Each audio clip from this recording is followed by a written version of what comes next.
It's Kanu, what's he going to do? Oh! Can you believe it? Hello, Arsenal fans, and welcome back to a new episode of Can You Believe It, an Arsenal podcast. And this weekend has presented incredible moments like Arsenal winning a football match and scoring a goal in the Premier League. So there are no other moments that I can think of this weekend.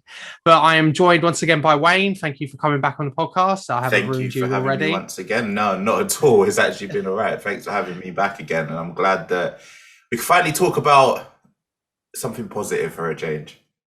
Yeah, so we will get into that Norwich game and how the team was and how the performance was and certain players as well. I guess the only place to start is, well, actually, I wanted to ask you, firstly, you were at the game yesterday, and a lot of Arteta mentioned it already, and he's mentioned about the atmosphere. You were at the game, so how did you find the atmosphere in the ground and where you were at? I thought it was actually pretty good. I think we were behind the team sort of from the beginning. It was really loud. I know both of us went to the Chelsea game before, and the minute Chelsea had their first attack, everything kind of went silent for a little bit, and it was just like the sudden realization that, all right, we might be in for a bit of a long afternoon here. But I think given the performance yesterday, I think a lot of the fans, if not everyone, expected a win yesterday, and we got it, which is great. And I think that allowed us to be sort of behind the team a lot more than if we were coming under pressure and stuff like that. I thought the crowd were loud and loved when we went 1-0 up. And I don't know if it came through if you were watching on like TV or if you caught like a stream or if you caught something afterwards. But the crowd immediately started chanting, "We are staying up." So we are staying up. I thought that moment was absolute quality. And it just kind of goes to show that no matter how much other people are laughing at us, we're laughing at ourselves as well. And I think that Arsenal fans over the years have, we've kind of grown used to that a little bit. Like, and it's a kind of nice feeling. No matter how crap you think we are, we kind of know how crap we can be as well. And we're good at like making light of some bad situations that we've been going through. But no, I thought the crowd were fun. I thought we were loud, we were behind the team, and thankfully the team gave us at least a lot of shots, even though a lot of them weren't clear-cut chances, and a lot were maybe just sort of pot shots from outside the box. To hear, what was the stat? 30 plus shots? Most since 30 shots. Most since the United game where De Gea turned into a god. Yeah, I think it was. It was good. It was good all round. Yeah, I mean, firstly, the "We Are Staying Up" chant definitely came through on the TV. It was also asked in the press conference to Arteta, and he said he didn't hear it. And well, I mean, I'm pretty sure everyone heard it through the TV mic. So there's a bit of Arsene Wenger like deflecting there, but he just said if it was funny, then we have to accept it. So a classic Arteta response, I guess. And I guess Pepe found it funny as well, because his first Instagram post saying "We are staying up," so which was incredible. I saw that when I came home, and I didn't really understand. I thought he was joking, but I don't know if he maybe doesn't understand what it means, because apparently he's changed that caption now. I'm not sure if that's true. I don't. He has changed it. So I think he was joking, but I think he might have been told, "Oh well, this is not the best joke to make." Okay, fair enough. And then like maybe like, because I think most of us would find it funny, but there will be a minority of people who will just go like really mad about it and just find the negatives to it and say, "Oh, Arsenal or this and that."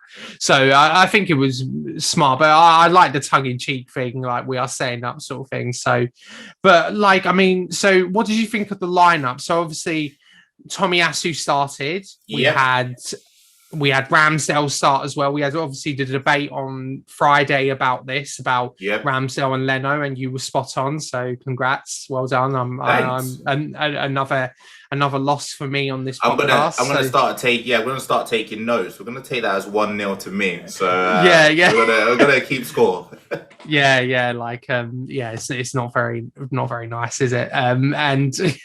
But I've got to take it on the chin, as Arteta said. We've got to accept that. So, what did you make of the lineup? I was surprised about Tomiyasu starting. Yeah, same. I was surprised about quite a few of the selections. I know we spoke on Friday as well about Ainsley Maitland-Niles.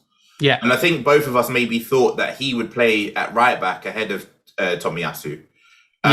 So I'm happy that he got the start, and unfortunately for him, he didn't really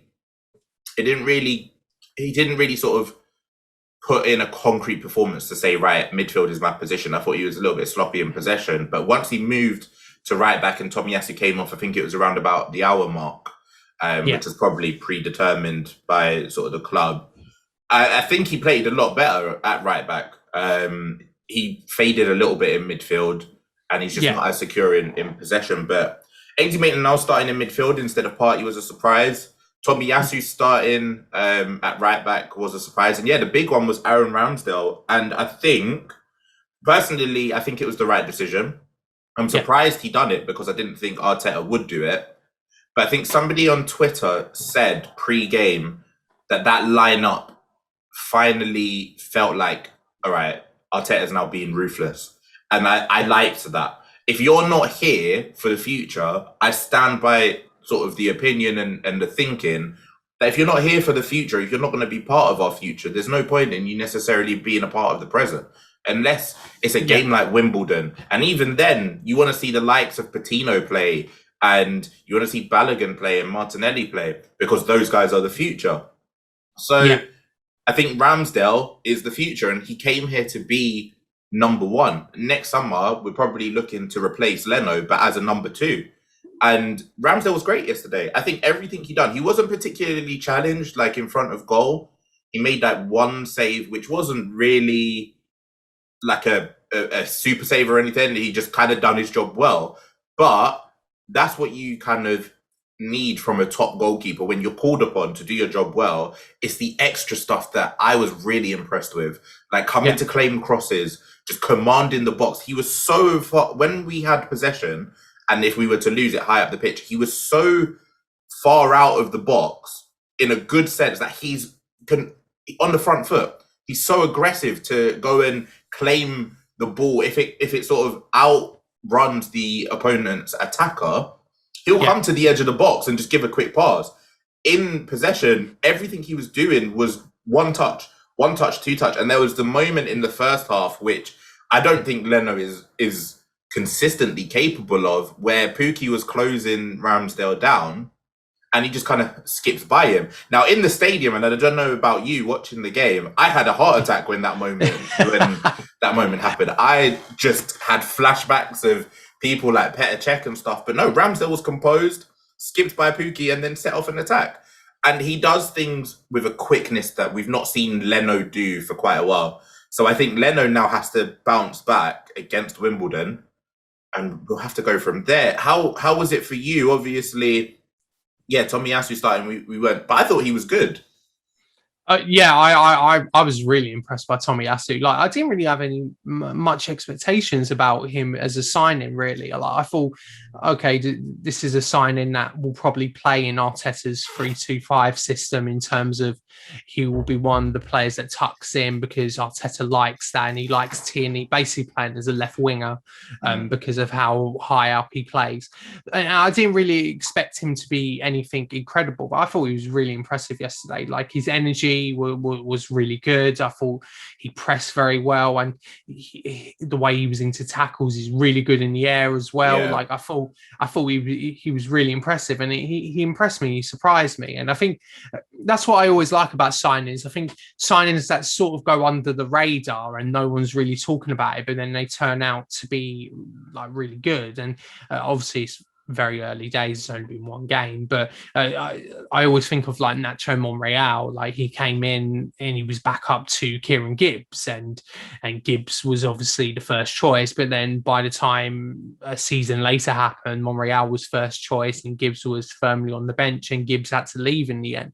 Yeah. So I think Tomiyasu, he surprised me. He had a really good debut. He was good in the tackle. He pressed very well as well, and he just looked more competent than all the other right backs that we've had in terms of Cedric and Chambers. So I think the one thing with Tomiyasu as well, like you said, the thing that's kind of stood out for me and what really impressed me with him was his physicality.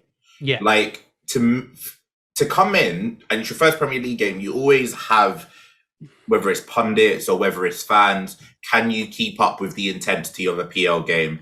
Can you deal with the physicality of like the likes of Burnley or whatever? And fair enough, Norwich are a more football playing team than the likes of Burnley.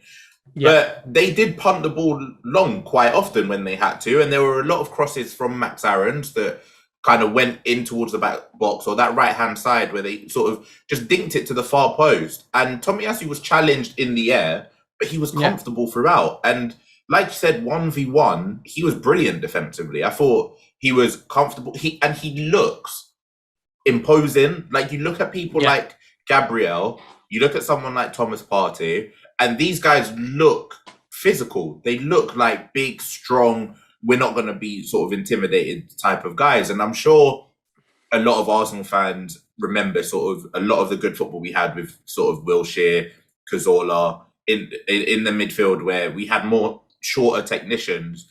But again, the argument was always you need to add a little bit of steel and a little bit of aggression and a little bit of power to that. Now the Premier League has moved on, and Premier League is now more about physicality. You need technical qualities too, but you need to be able to get up and down the pitch non-stop. And for 60 minutes, Tomiyasu done that. And I'm not surprised they subbed him off, but it also wouldn't have surprised me had he played 90 and continued at that sort of intensity level.